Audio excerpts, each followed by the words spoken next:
Salve, salve família, aqui quem fala é o Lutz do canal Cortes Podcast e no meu primeiro mês monetizado eu já fiz $3.000 só seguindo o que esse cara fala no curso dele. Então se você quer ganhar dinheiro com internet e YouTube sem nem precisar aparecer, confere o primeiro link na descrição. O que eles estão falando lá? O que os caras na Rússia estão sentindo nesse momento? Eu acho que... uma coisa que chama atenção é que o Putin não fala muito da guerra na mídia russa. Ele aparece na TV todos os dias. Mas fala sobre cripto, sobre... Sobre cripto? Tem um debate super interessante se é para banir ou não, né? Vários países estão começando a banir agora. A China já baniu. A Rússia se preocupa com alto consumo de energia, né? Desculpa, né? Enfim, esse é um tema que está sendo discutido se é ou não é, porque um governo que quer controlar o sistema financeiro se preocupa com aquilo, porque aquilo não consegue controlar. Então, se você tem um viés autoritário, sua intuição sempre querer controlar essas coisas. Só que tem uma vantagem também, né? Porque se você for uma cripto, o seu país assumir essa parada, você fica protegido contra ameaças externas, como o cara vai embargar o Bitcoin. Foda-se, tá ligado? Exato. Mas aí eu acho que os russos querem, eles já, por exemplo, tentam... antigamente, mesmo a Rússia fazendo comércio com a China, por exemplo, via da moeda russa para o dólar, depois do dólar para a moeda chinesa. E agora isso já vai direto, cortar o papel do dólar justamente para reduzir o poder de barganha dos Estados Unidos. Agora, então, pode haver sim um ataque iminente, mas eu, assim, também acompanho no jornal, etc., eu acho que haveria algum tipo de retórica mais pró-guerra, dizendo que agora chegou a hora da Rússia, enfim, mostrar quem é. Algo assim, mas não está tendo isso. Mas isso pode mudar, eu acho que só tiver um conflito se tiver alguma coisa... Pode ser algum ataque dentro da Ucrânia contra a população russa, por exemplo, ou contra os rebeldes pró-russo que já ocupam, pró-Rússia, que já ocupam a parte da Ucrânia.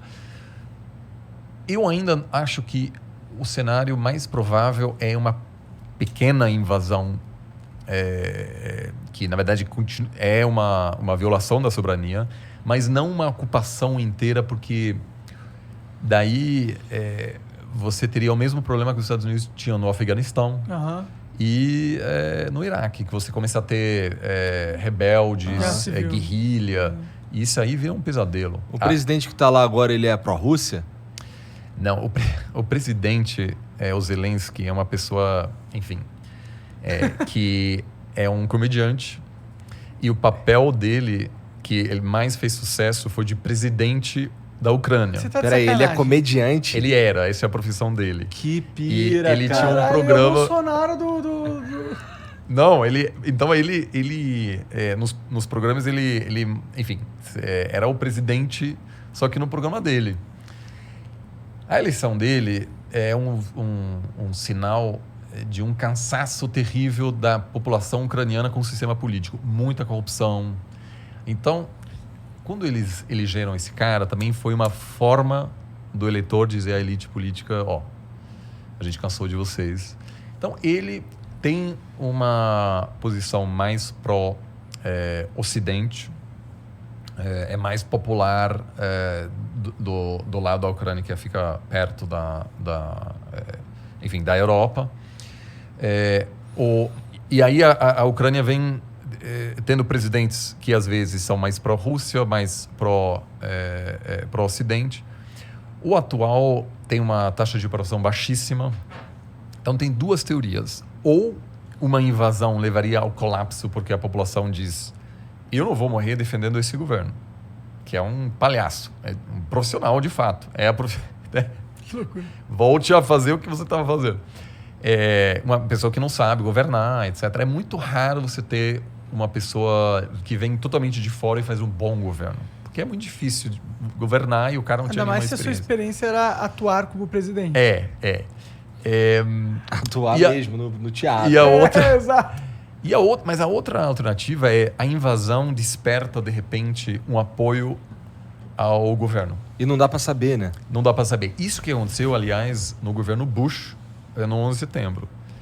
o Bush já estava assim, as pessoas começavam a perceber que aquilo não era um bom presidente, né? Uma pessoa muito incapaz, etc. Aí aconteceram os ataques, viram Bush com a bandeira americana lá em Nova York e, de repente, de um dia para outro, tinha uma taxa de aprovação muito alta, que levou ele à loucura para, né? Enfim, que ele guerra levou no final a guerra no Iraque, que um líder menos popular jamais poderia ter feito. Então, ninguém sabe como a Ucrânia vai reagir. Isso é o grande problema e isso também é o problema do Putin.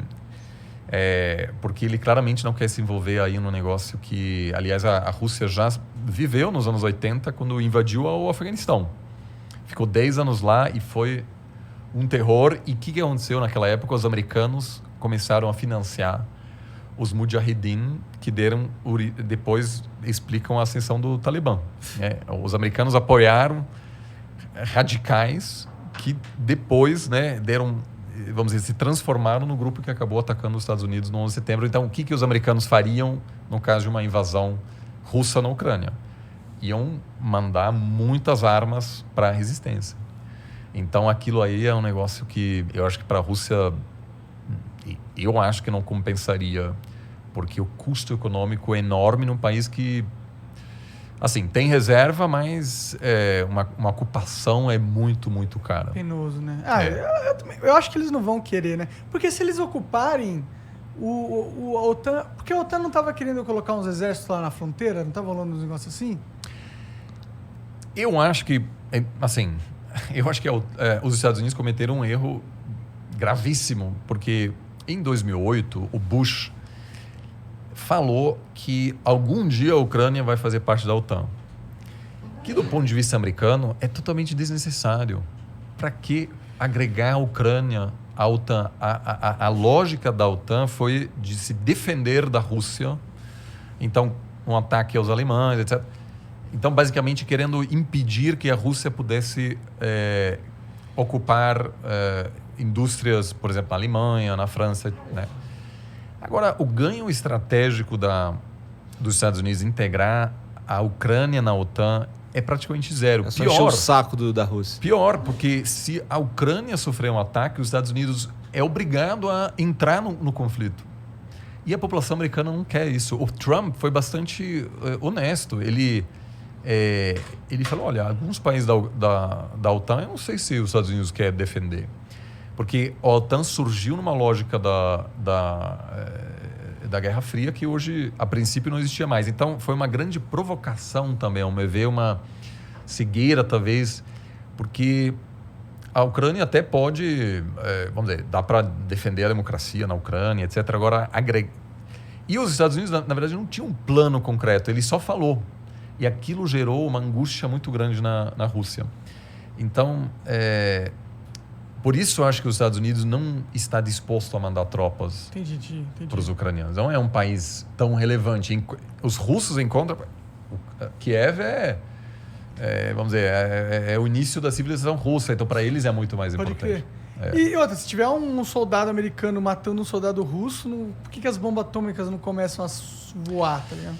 Tem uma série de acordos, linhas, né, de diálogo para justamente evitar que esse tipo de coisa pode rapidamente levar a um conflito. Entendi.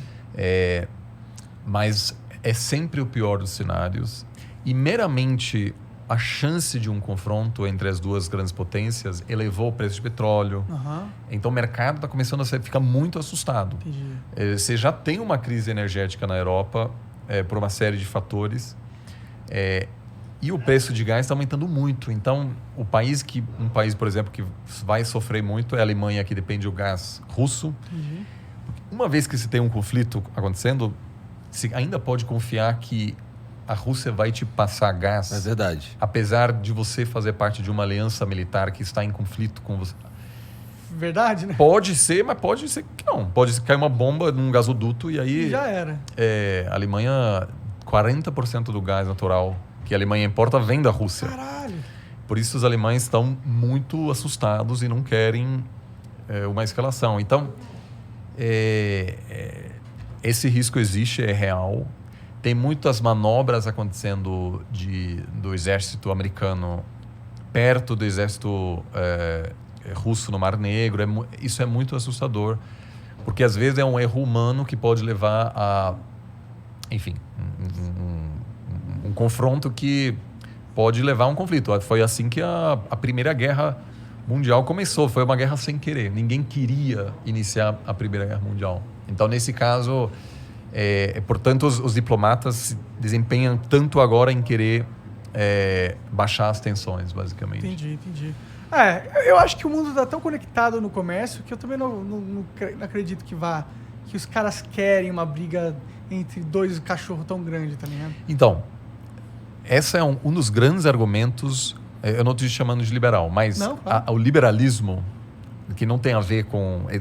É uma coisa diferente do pensamento liberal doméstico, mas a teoria liberal diz que quanto mais comércio existe entre nações, menor o risco entre eles, porque tem grupos de interesse em cada país que vão se empenhar para evitar um conflito. Sim, faz sentido, na minha opinião. Exato. Agora, os pensadores realistas dizem que aquilo acaba sendo secundário na hora do país pensar no seu interesse nacional, que é, como eu falei, né, proteção da fronteira, da integridade territorial, porque na Primeira Guerra Mundial, a Alemanha e a Inglaterra tinham laços comerciais muito fortes. Só que daí entrou o nacionalismo e, apesar de grandes perdas, as elites da Alemanha, que sabiam que iam ter que abrir mão do acesso ao mercado britânico e dos produtos ingleses, que eram importantes para a economia alemã, toparam, apoiaram o confronto, a guerra. Então, você tem vários... Isso é um grande exemplo de que o comércio não é uma garantia. Sim, com certeza. Eu acho que ajuda, mas não é uma garantia. Né? Porque um dia... Me parece bastante provável que vai haver algum tipo de conflito entre os Estados Unidos e a China, apesar de ser a relação comercial mais importante que temos hoje. Pode crer, né? Tá aí, talvez a bomba atômica segure. Corretíssimo. A presença das armas nucleares é uma espécie de... É um incentivo para evitar um confronto. Porque se o confronto existir, é fim de jogo para todo mundo, né? Exato.